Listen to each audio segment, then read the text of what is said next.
jika kita belum bayar hutang kita. Oleh karena itu, ingatlah selalu hadis Nabi SAW, barang siapa yang mengambil harta manusia dengan niat untuk membayarnya, maka Allah akan mudahkan dia untuk membayarnya. Tapi kalau dia ambil dengan niat tidak membayar, maka hutangnya tidak akan selesai. Maka yang perlu dilakukan pertama kali, niatkan dan tanamkan tekad bahwa saya harus bayar dan selesaikan semua itu.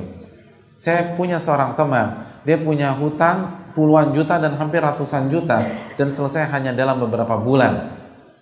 Padahal pekerjaannya juga nggak jelas. Tapi tekad untuk membayar itu yang membuat Allah mudahkan dia untuk membayar.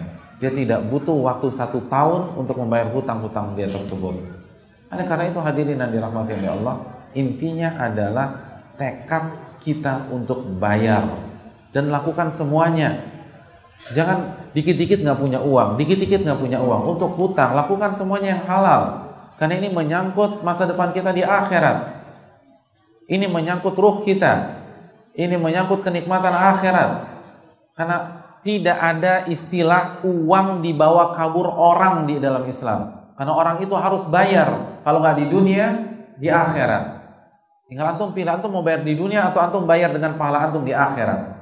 Antum bayar dengan sholat antum di akhirat. Antum bayar dengan puasa antum di akhirat. Dan kalau kita sudah kehabisan stok pahala, kita dapatkan impor dosa dia dari dia tersebut.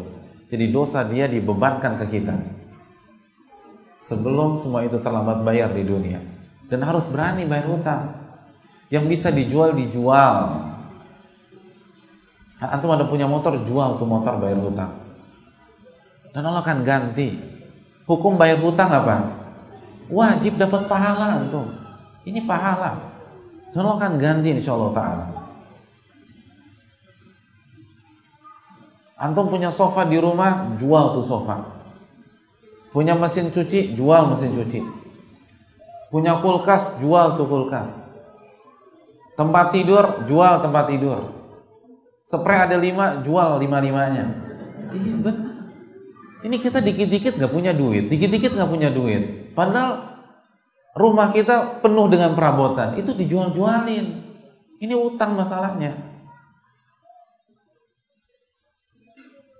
Nabi gak pernah berhutang. Sekali-sekali berhutang itu gadai baju perang beliau, sehingga aman.